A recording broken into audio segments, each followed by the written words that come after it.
We've been through a few storms, and you always worry, but this one, there's something about this one that I'm feeling very uneasy about. Florida's Gulf Coast has not even recovered from Hurricane Helene, and now a Category 5 storm is threatening to make an already dire situation so much worse. I'm Ellison Barber in for Gadi Schwartz, and this is Stay Tuned Now.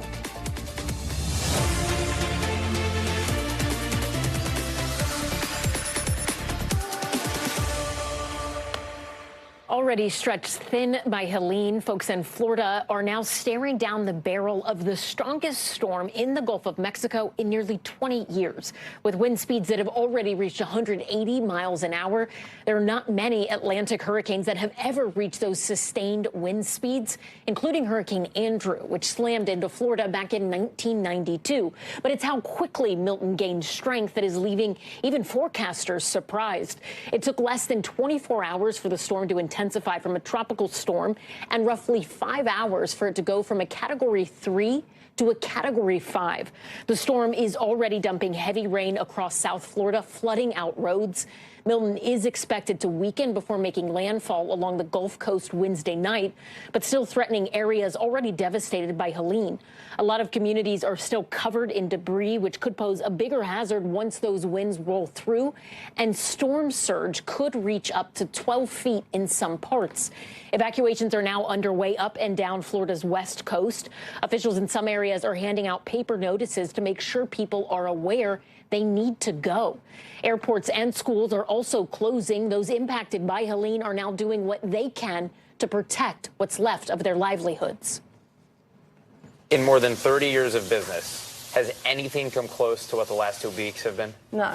Last week I was focusing on the repairs. This time I'm focusing on where to put everything to get it out of the storm surge. NBC News meteorologist Bill Cairns joins us now as we're getting an 8 p.m. advisory. Bill, still 2 days from landfall, but this is being called a monster storm. Walk us through what people need to know now. I've been doing this a while now. It's one of the strongest I've ever been tracking, and it did not get stronger at 8 p.m., so it looks like it is maxed out in an incredible display today. 180-mile-per-hour winds was the advisory before this at 5 p.m., so the 8 p.m. is exactly the same. Still has a little pin needle eye. The eye is only 3 miles wide. It's like a 5K. It's like small. It's a really tiny eye. And those are the storms that can really get strong really fast, but they can also weaken pretty quickly, too. And then we're hoping we get some weakening in the next 48 hours before we can start dealing with a landfall. So everyone wants to know, where's the worst destruction going to be? Who has to evacuate? What towns and communities, are going to have to rebuild for weeks and months after this?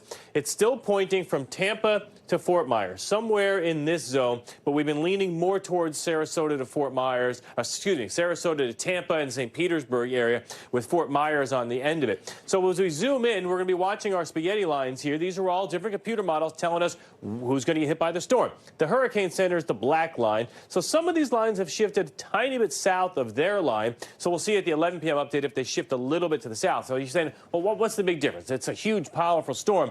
Why does that little tweak make a big issue?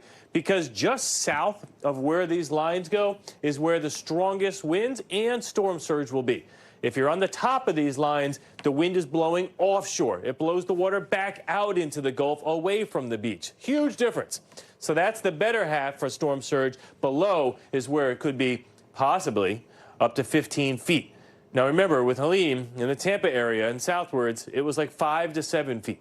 So we're talking possibly doubling that. So you've seen the damage pictures from the beaches there with all the debris on the roads. The houses are there with the debris from all the water in the homes. If we get 10 to 15 feet in this area, we could see structures that are moved, that are floating, neighborhoods that you can't go back to repair. You have to rebuild. And that's why we're talking about mass evacuations of millions of people and then possibly people coming back to nothing. And that's really never happened in the Tampa Bay area. So this is the current forecast. South of the line's the worst. That's the entire Tampa Bay. That's where everyone's focusing on this. This tide is coming in right around midnight on Wednesday night to Thursday morning. That's exactly when we think this storm is going to be making landfall. And so we're getting closer to high tide. Tide's coming in. Intense winds from probably a Category 3 or 4. And we're talking up to 15 feet. Everywhere in red in this map is underwater at 9 feet. We have to edit it to go up to 15 feet. So you can even add that even further inland. So, Allison, that's why it's the potential, at least, for one of the worst destructive hurricanes and the costliest. The number of people that are in the way of this is like 50 times what Helene did. When we're talking about this idea of it kind of weakening, at least in terms of a category of it looking like it's going to be a 3-ish when it actually hits Florida, but it's still going to be bigger. Explain to us what is really happening. Yeah, I hate using that word weakening. You know, we have a better way of doing it. So obviously we're going to have all the impacts from the storm. So right now it's a small storm. It's actually kind of tiny, really intense and really strong, but kind of tiny. Wind field's about 160 miles wide. Now, as it gets towards Tampa, it's actually going to be a little bit weaker, quote unquote, less intense, but the storm is expanding at the same time, and that's able to push more water than a small storm. So that's going to make the storm surge, instead of just the Tampa area to Sarasota, it could make high water all the way down to Fort Myers and Naples. That's why they're calling for 5 to 10 feet of high water down there also. So it's, when you hear weakening over the next couple of days, storms can't stay at the strength that this has been today. It's just, it's impossible. So it's going to slowly come back down, but I mean, it's like getting in a car accident at 120 versus 100. You're still in big trouble. All right, good reminder. So when we say weakening, people shouldn't drop their guard by any means. This is still incredibly serious. All right, Bill Cairns, thank you. Let's go now to NBC News anchor Tom Yamas, who is in one of those areas in Florida that really could just be rocked by this storm. Tom, talk to us about what you're hearing from people there. Is there a sense of urgency right now? Yeah, there is, and it's because of two things. One, they know this hurricane is a lot stronger than Helene, as you were just talking to Bill about. And then just this behind me here, these mountains of debris you see here, this is scattered all across the Gulf Coast, all over Tampa, all over areas like where we are, Madeira Island. And, there's an urgency now because the clock is ticking to pick up all this debris. I spoke with the mayor of Tampa tonight. She thinks they're going to get most of it, but there might be 5 to 10% that will be left over. And what happens is it makes the storm surge even more dangerous because when that water comes in, it's going to push all these refrigerators, drywall, couches, boats right into the homes. And then on top of that, you have the hurricane force wind, so it might lift some of this stuff up.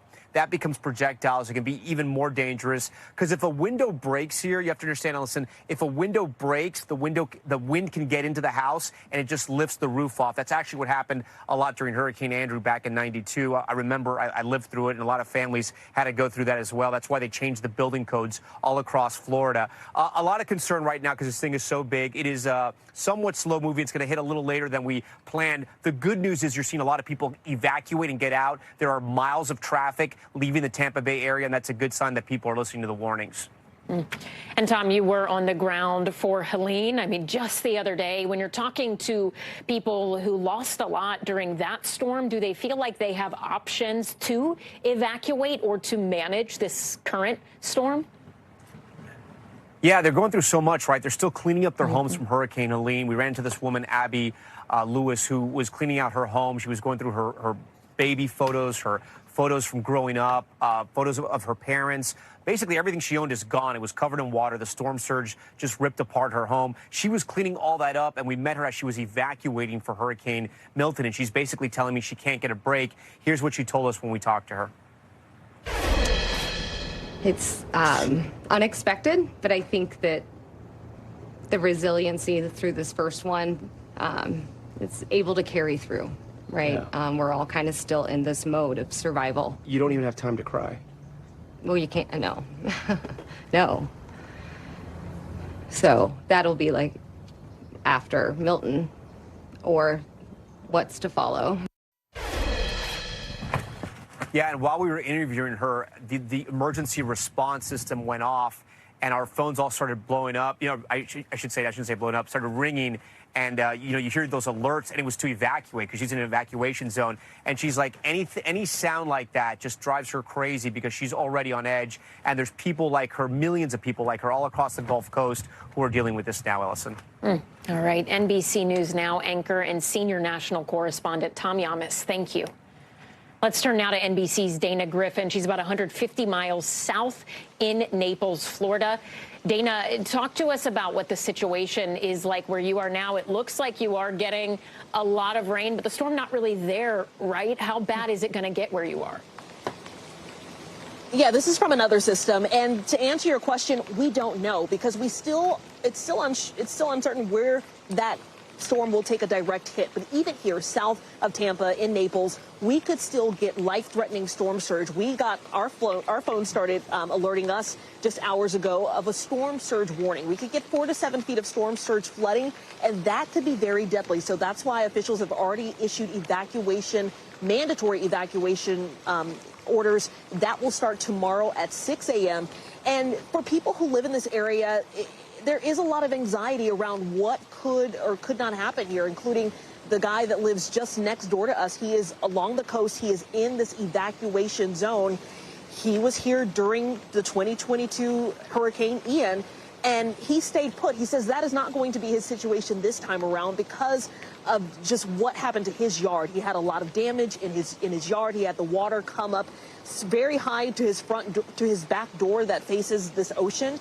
So there's a lot of fear, a lot of anxiety for a lot of people that live in this community. And listen to what he had to say about that. I think Ian, there's still scars, right? And still a lot of pain and stuff because there's a lot of along the coastline. A lot of the buildings are still getting elevators fixed 2 years later, right? Because a lot of older buildings and infrastructure just didn't have the replacement parts and things to do, right? So I think Naples still hasn't recovered. Earlier today, we saw some surfers. It sounds like you guys are talking to us.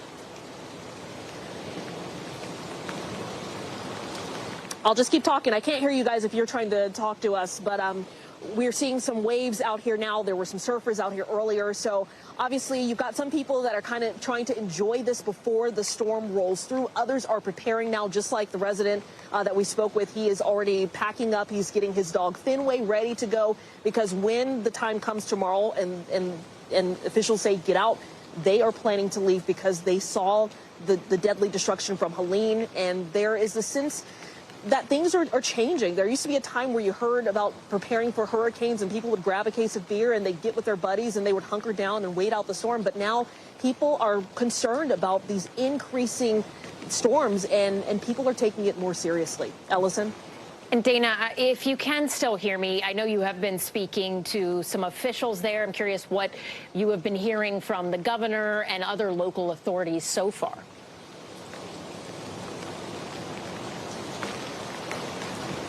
All right, I think Dana has lost us there. We will let her go. We appreciate her and her coverage and her team down there weathering through rain as they get ready for what could be such a devastating storm.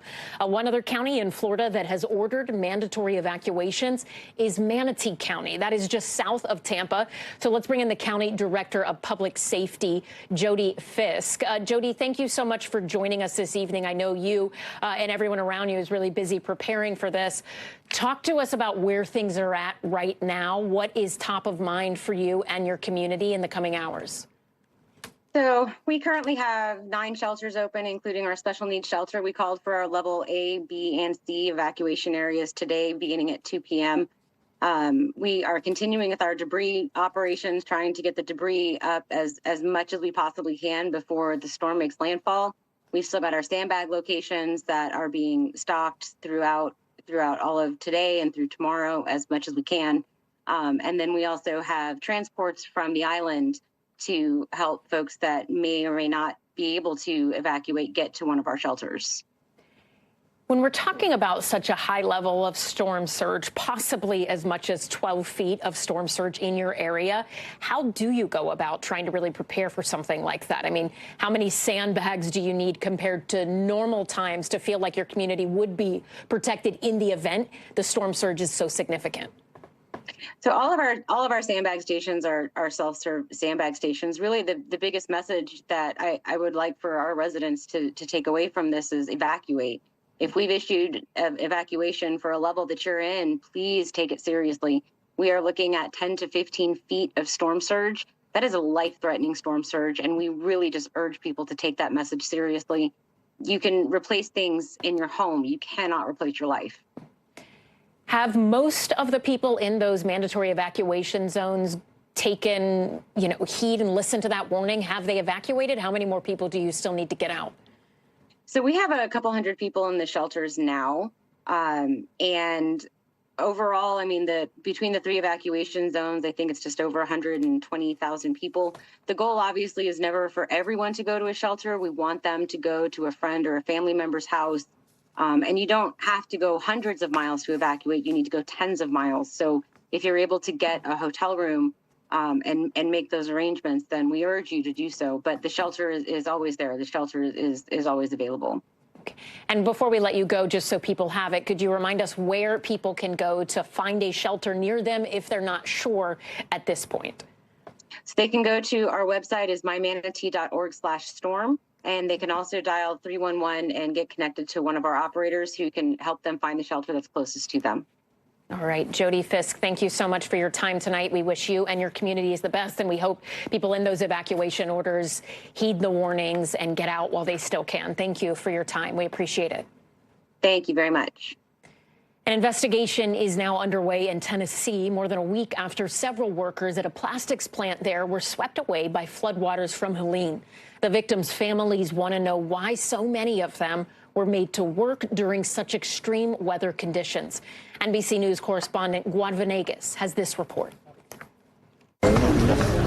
Tonight, a week after 6 workers from a plastic plant went missing trying to escape flooding waters from Hurricane Helene, officials defending the rescue efforts in eastern Tennessee. Water moved in fast that morning, and I know that we had rescue personnel in the area. County officials say the remains of 5 of the 6 employees missing have now been recovered. Impact Plastics worker Berta Mendoza is among the victims.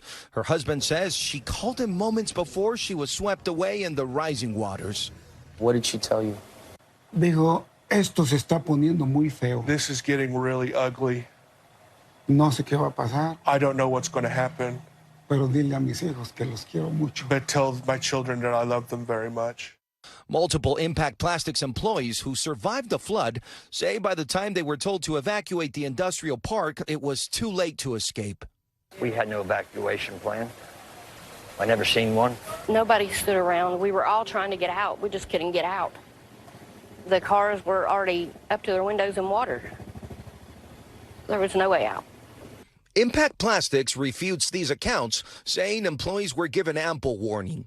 Employees were told to leave the plant at least 45 minutes before the gigantic force of the flood hit the industrial park.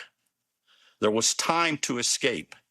The Tennessee Bureau of Investigations now leading a probe into the timeline of events that morning. Our thanks to Gadi for that report. Don't go anywhere because we are just getting started on Stay Tuned. Up next, 1 year later, we're marking the anniversary of the October 7th Hamas attack on Israel. What has developed over this past year, especially for the families of the hostages. Get ready to meet a real-life Iron Man. This patient who received a titanium heart that saved his life. Dr. Akshay Sayal is going to be with us with an exclusive interview you're only going to see here in tonight's Future of Everything. So stay tuned. I knew mentally my heart was gone. I'm like, okay, I am going to be Tony Stark, you know. I'm about to, come out with a shiny piece in my chest.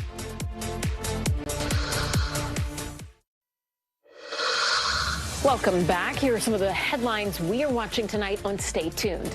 2 teenage boys have been arrested on gang assault charges following an attack on former New York Governor David Paterson and his stepson. It reportedly happened in Manhattan on Friday night. Paterson and his stepson were walking their dog when a group of teens started throwing punches. The pair were taken to the hospital and released the next morning. 1 person is dead after wildfires have been raging across western North Dakota over the weekend. Officials say 4 fires have been brought under control while 2 fires have yet to be contained. Power is out for hundreds of homes and may not return for 2 to 3 days. Today, the Supreme Court declined to hear a Biden administration appeal over emergency room abortion care in the state of Texas. The decision allows a lower court ruling to remain in place, which says that hospitals cannot be required to provide emergency abortions if it breaks Texas law. There were no publicly noted dissents. In New Mexico, a hot air balloon hit a power line, causing a massive outage this morning. Nearly 13,000 people were left without power, but luckily it was restored about an hour later. Today is the 3rd day of Albuquerque's International Balloon Fiesta. Event organizers say the balloon landed safely and no one was hurt. And Hurricane Milton has delayed NASA's Europa Clipper mission. The mission was scheduled for a Thursday launch from Florida, where the Clipper would have started a 6-year journey to the Jupiter moon Europa to search for signs of life. NASA says there are other launch opportunities up until November 6th, and that they will determine the next date after this storm passes. And tonight, Israel is sending a warning to people in Lebanon, telling them to stay away from the coast as the IDF plans to expand its military operations there. Similar warnings were sent across northern Gaza as well, all of it happening exactly 1 year since the October 7th Hamas attacks that caused a domino effect across the region and led to a massive military operation inside of the Gaza Strip. Israel's year-long assault on the Palestinian enclave has taken out much of Hamas's infrastructure and many of its top leaders, including political chief Ismail Haniyeh. But it has also taken a devastating toll on Gaza's civilian population. Local officials say nearly 42,000 people have been killed in the last year, including more than 16,000 children. The war between Hamas and Israel quickly began to spread, from increased violence and fighting in the West Bank to Yemen's Houthi rebels launching rockets at American and other allies' vessels in the Red Sea, to 2 direct Iranian attacks on Israel, to Hezbollah and Israel firing across their shared border, and Israel sending forces into Lebanon. Lebanese officials say more than 2,000 people have been killed in the last few weeks. The world is holding its breath, waiting to see how Israel plans to respond to Iran's latest attack, in addition to watching what's happening in Lebanon. NBC News international correspondent Raf Sanchez has more on how this crisis unfolded and the people it's impacting the most.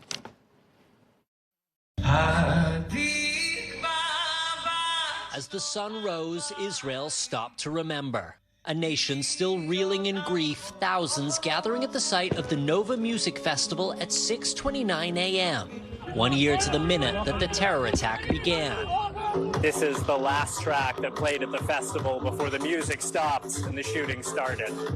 Of the 1,200 people massacred by Hamas on October 7th, nearly a third were killed here, executed on the festival grounds or gunned down trying to escape.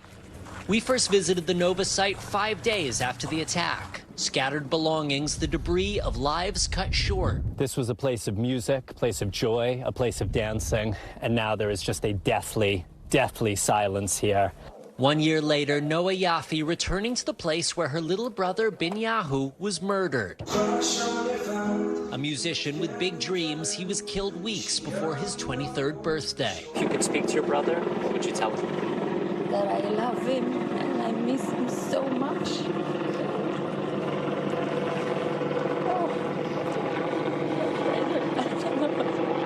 I just want to hug him and listen to his voice again. Amid the bloodshed, 251 people taken hostage, men, women, and children.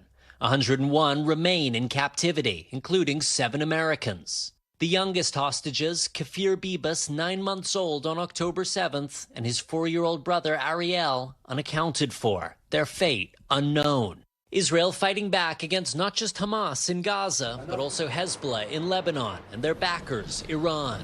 The U.S. supplying Israel with weapons, but also trying and failing to secure a ceasefire. The war that started on October 7th, now a deadly regional conflict. In Gaza today, no memorials. Palestinian families just hoping to survive. In Israel's effort to destroy Hamas, it's killed 41,000 Gazans, according to the Hamas-run health ministry. Almost half of them, children. Manal Abu Hatter is responsible for her 8 grandkids. Their fathers, her 2 sons, were both killed in an Israeli strike. I cannot bear their loss, she says. But setting her own grief aside to care for children trapped in a year-long war that feels like it may never end. And all throughout the anniversary commemorations, the sirens have been going off here in Israel. The Israeli military says it intercepted rockets and missiles from Gaza, Lebanon, and Yemen over the course of the day. No one was killed here, but it underscores just how widespread this conflict has become. Back to you. Raf Sanchez, thank you. And one of those 100-plus hostages still in captivity in Gaza is Naama Levy. She was taken from Israel's Nal Oz military base on October 7th and video of her violent abduction stunned millions around the world. We're not going to show you the video, only this still image of it, and we will only show it once. The 19-year-old's hands were bound. She was being dragged at gunpoint. Months later, in July, her family shared this photo of Nama with a swollen face and black eyes, seemingly separated in captivity from the other female soldiers who were also abducted that day from that base. She is believed to be deep inside of the tunnels under Gaza. Joining us now is Efrat Moshkovich, Nama's aunt. Efrat, thank you for taking the time to join us tonight, and I'm so sorry this is how we have to meet a year later and talk, but let's just start with, if you can, what this day feels like for you, the rest of Nama's family. How do you even begin to process that we're a year into this? Thank you for having me today. It's October 7th, and it has been October 7th for a year. And that is almost unbearable.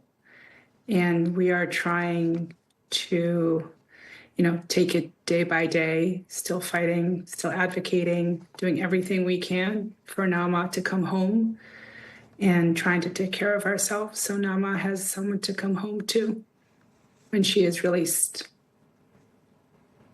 When I think back to what's happened over the last year, I was walking through Kibbutz Be'eri on, I think, October 9th, maybe the 10th. I spent the first month of the war there, and I was back in Israel a few weeks ago sitting with Hirsch Goldberg, Poland's parents, before he was killed. And I think a lot about one thing that his mom said to me at the time was she said, we have always felt we needed to see a ceasefire agreement for an exchange, that is how most of the hostages thus far have been able to come home. Only 8, if I'm not mistaken, out of the 251 that were abducted have come back home because they were rescued by Israeli forces. Is that what you believe needs to happen here, a ceasefire? It's what we believe. It's what we've been told by officials, that is the highest likelihood, maybe the only way of getting her back home is through a deal. Just like you said, very few have been rescued. From what we know, or what I know, Nama is in the tunnels deep inside where it's incredibly dangerous and risky to attempt to rescue her. So the only reasonable option is to get to a deal, and as quickly as possible. We've seen just deal after deal collapse. How do you still have hope that that can happen? What is it that makes you think, okay, no, we're not going to give up. There's still a way here. What do you see? There's no other choice, really. We always had hope since, 367 days ago. We have not given up. As far as we know, the last we heard a few months ago, Nama is alive. And we will keep fighting. There's just no other option. We cannot give in to the despair or the discouragement. We have to keep going for her sake. Maybe she's hearing me now. Maybe she sees her parents fighting for her siblings fighting for her. Maybe that can keep her going. And we will not give up until she is back home. There really is no other way. We have seen so many Israeli leaders, from Benjamin Netanyahu, the prime minister, on spending time with families of hostages, talking with them, listening to them. At this point, though, given what's happened with the deal, do you feel like Netanyahu and other Israeli officials are actually hearing what you and the other families are saying right now? It's a tough question for me to answer, because I have no doubt that they're hearing, but I question their actions as a result of those conversations. It doesn't feel like it's priority number one. It almost feels, especially now with the Lebanon escalating, the situation in Lebanon escalating, that it's taken a backseat to everything else. So while I do believe that they hear, that they empathize, I don't see the actions that we want to see. I don't see the urgency and the determination that we're looking for. You mentioned earlier the possibility of Nama watching this, of hearing what you and her family are saying. What is it that you want her to know if she is able to hear you? And for people who maybe are just hearing about Naama for the first time, tell us who she is as a person. What are the good bits that people should know and remember about your niece? She is such a quiet, strong, determined young lady. She is, I feel like she has that inner strength and energy. And Naama, if you're hearing me, cling to that. Stay strong. We got you. We're fighting. Just a little while longer. It's going to happen. And we're all here waiting for you. And we're going to do everything we can to see you home as quickly as possible and to start your healing process. We miss you. Just connect to that strength I know you have, and you'll be home soon. Efrat, thank you for sharing some of your story, your family's stories with us. And we hope that we will be able to talk to you and your family when Naama is back home safe, and hopefully after she has had time to settle and do everything that she loves with you guys. Our thoughts are constantly with you and all of the other families of those hostages. Thank you for your time tonight. Thank you so much. We appreciate it. Thank you. Let's turn now to NBC News correspondent George Solis. He is in New York City's Times Square. That is where hundreds of people have gathered to demand a hostage deal. George, walk us through what you're seeing and what you're hearing from people there.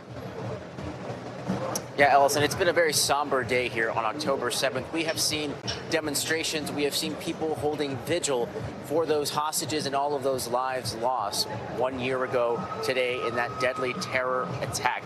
It has been peaceful for the most part. Here in Times Square, you can see there is a very large police presence, making sure that any dueling factions of protesters stay on one side of the other. Throughout cities across America today, doing a very similar day of remembrances, we've seen similar scenes play out. At Columbia, where we spent a part of the day, most of the students and faculty there, again, standing inside and outside of Columbia's halls, peaceful, just trying to be solemn and think about those hostages and the lives lost. There was a little bit of tension earlier in the day when you did see pro-Palestinian protesters within the campus, and there was a little bit of concern there, but the NYPD and public safety from Columbia was there to make sure those tensions did not escalate further. On the ground there, though, we did talk to demonstrators about what today means to them and so many of those families still waiting for the hostages to come home. Take a listen. Families that still have hostages and they don't know whether or not they'll see them. How do you keep hope alive? We go to the marches in Central Park every Sunday. We've been going. We stay in contact with those in the know. We, as Hirsch Goldberg's mom said once, hope is mandatory. I'm not in a tunnel in Gaza. I can be outside in the sun, and I can keep hope alive.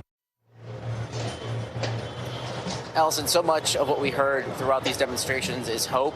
Hope that these families are reunited. Hope that they are made whole, even though at this point there obviously seems to be no discussion and no moving of the needle any closer to a ceasefire deal. Ellison?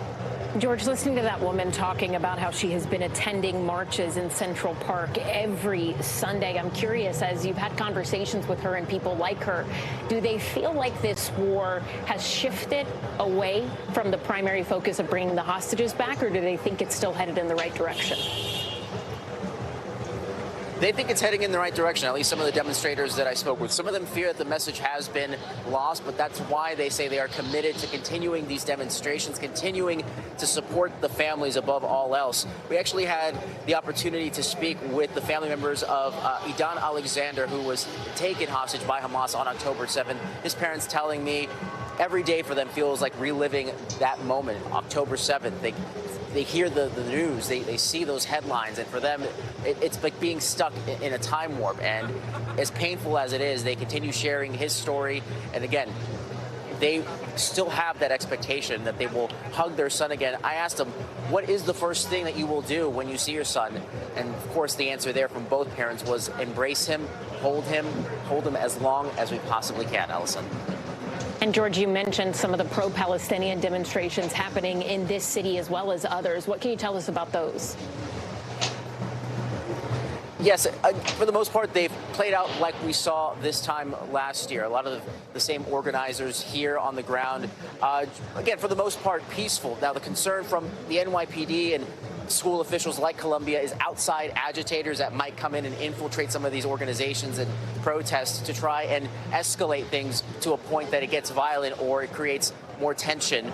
For the most part, though, again, what we've seen today is most of these demonstrations have been peaceful. I will note here, Ellison, that NYPD does say that they've made a handful of arrests and detained people during these demonstrations today. No specific number, but it gives you a sense that obviously a lot of people are turning out for these demonstrations, Ellison. All right, George Solis in New York, thank you. Coming up, automation's impact on America's ports. A closer look at what's happening in L.A., what the potential blueprint might be as technology stands front and center in contract. But first, you've got to see this. More than 65 humpback whales were caught on video lunge feeding off of California's coast. For 4 hours straight, the whales could be seen launching out of water to catch fish, with sea lions joining the feast. Even the experts said it was the best feeding frenzy they've ever seen. Talk about a whale of a show. We will be right back.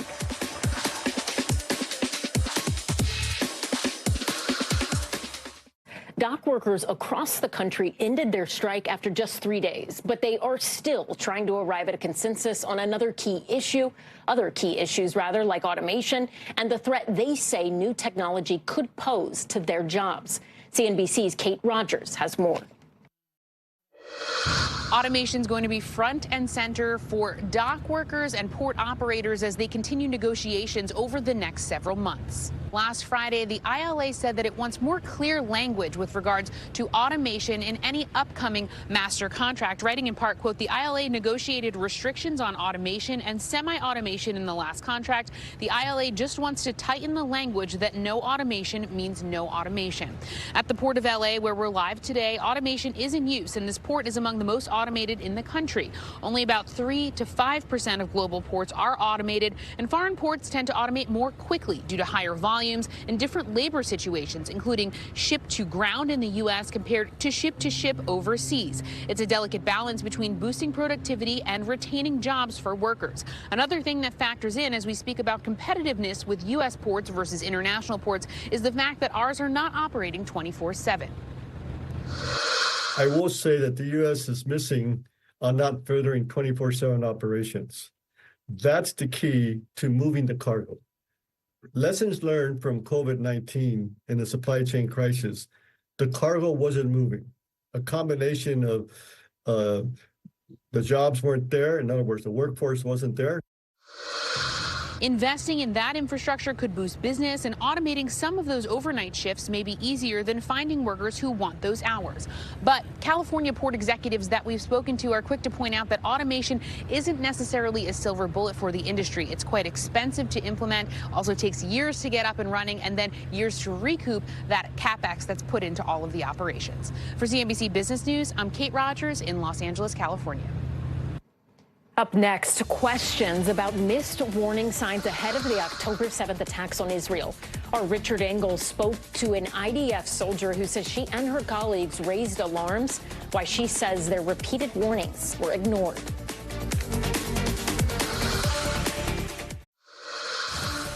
Welcome back. Let's take a quick look around the world. The IDF says they've deployed additional ground troops to southern Lebanon. New video footage appears to show Israeli soldiers in Lebanese territory. Israel has not disclosed exact details about troop numbers, but some reports say it could be in the thousands. A Russian court sentenced 72-year-old U.S. citizen Stephen James Hubbard to nearly 7 years in prison for allegedly serving as a mercenary for Ukraine.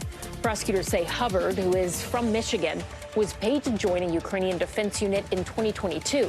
His family, however, doubts the charges, saying he had pro-Russian views. In Pakistan, a bombing outside Karachi airport killed 2 Chinese workers and injured 8 others. A militant group has claimed responsibility, saying they targeted a convoy with Chinese nationals. The attack raises concerns about Pakistan's ability to secure Chinese workers. And in Bosnia, crews are searching for survivors after severe flooding ripped through the southern part of the country. At least 19 people are dead.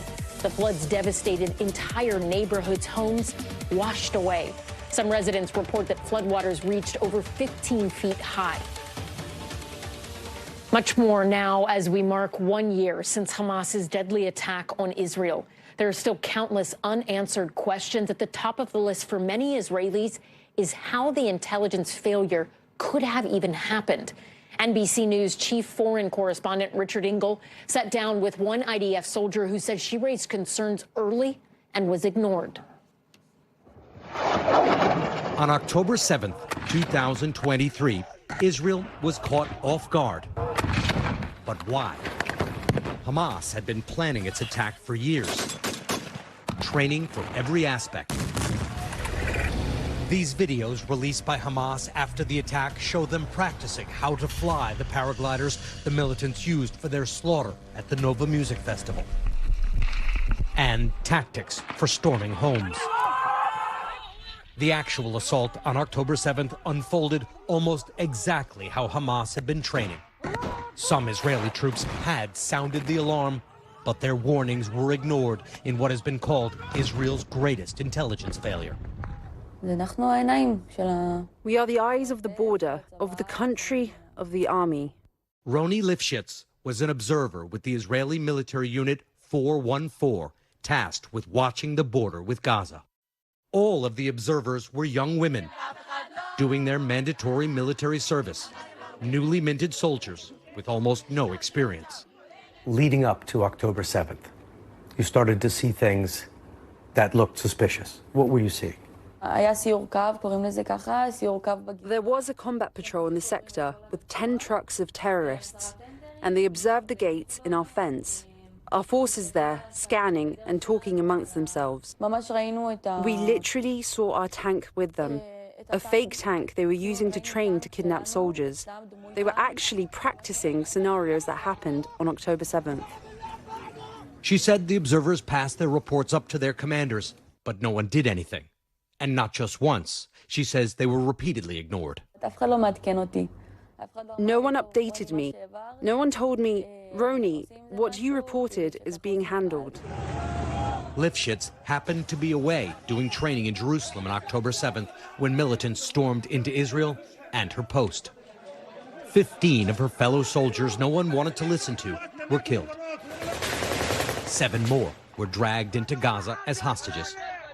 5 are still held captive. Lifshitz wrestles with the guilt of having survived. I laugh, joke, and seem happy and go out.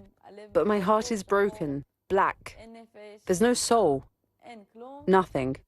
Lifshitz and other surviving observers, known in Israel as the Watchtower Girls, have testified to a civilian committee about problems with surveillance equipment on their base and repeated the allegations that their warnings were ignored.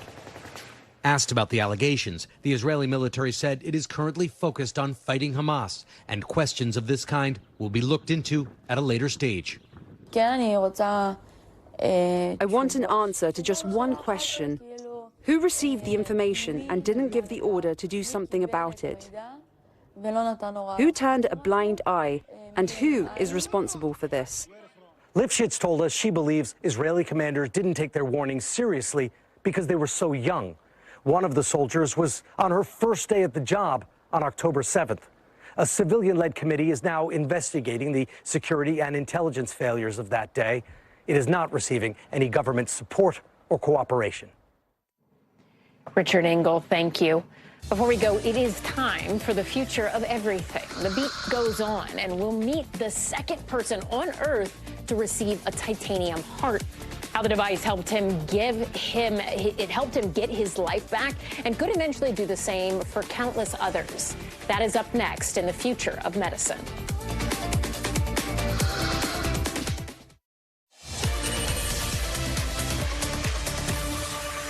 Heart disease is the leading cause of death here in the United States. And tonight, NBC News has an exclusive look at a mind-blowing new device that could help those struggling. Our medical fellow, Dr. Akshay Sayal, reports. As Donovan Harbinson lay in a North Carolina hospital earlier this year, doctors told him time was running out. What the 35-year-old teacher and father thought was pneumonia was actually severe heart failure. And now, his every heartbeat was becoming more faint. his lungs filling with fluid. I think it was like heart failure. It was scary. It was like, oh, heart failure means death. Doctors told him his only hope for survival was a heart transplant. He really needed all this support, and over the course of just a few weeks had to be transitioned onto pumps that were not enough support for him. There are nearly 4,000 patients on the heart transplant list right now, with far fewer organs available. People can wait months, sometimes years, for an available heart. While waiting for a heart, doctors can offer temporary devices to manage heart failure, but they can be large and cumbersome and don't always work well for everyone. As a last resort, doctors at Duke Health turned to an experimental device, a titanium artificial heart powered by magnets and made by Bivacor, that would actually replace his heart. Daniel Timms invented the device. And can you show me, how does it fit? Where would it go? The natural heart will be removed, and then the device will be attached through these connections to the remnant parts of the heart inside here. And then these grafts are then stitched to the remaining vessels, both the aorta and the pulmonary artery. That's incredible. A team of Duke surgeons, including Dr. Carmelo Milano, spent 4 hours implanting the device. In an instant, the device was able to recreate normal circulation, normal amounts of blood flow, normal pressures. That was very exciting. Great job. This is the first moment Harbinson was able to stand up with his titanium heart. It was definitely heavier because you don't normally feel your heart. Donovan was just the second person on the planet to receive one. I knew mentally my heart was gone. And I'm like, okay, I am going to be Tony Stark, you know? I'm about to, you know, come out with a shiny piece in my chest that, you know, is keeping me alive. Yeah, so that was kind of like the running joke. Good luck to you. For Donovan, within days of getting the device, he was able to get healthy enough for a transplant. And now with his new heart, he'll get to watch his children grow, including his fourth baby on the way. Would you say that this device saved your life? Yes, without a doubt.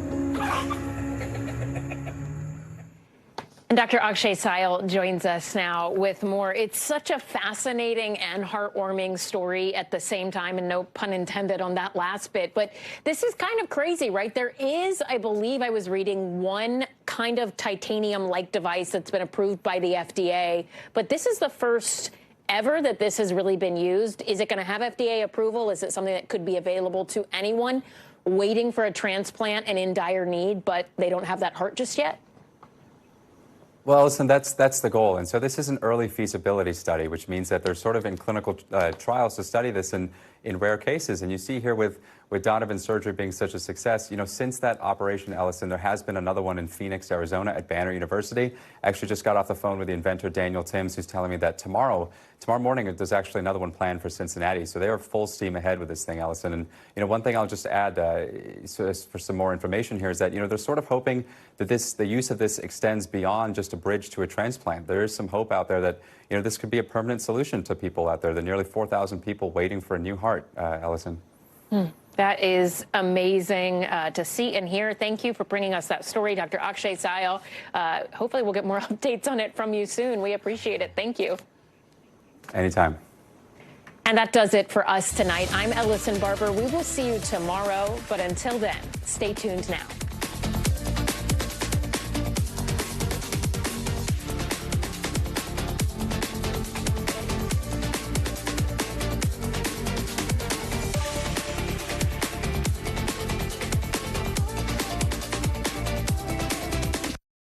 Thanks for watching. Stay updated about breaking news and top stories on the NBC News app or follow us on social media.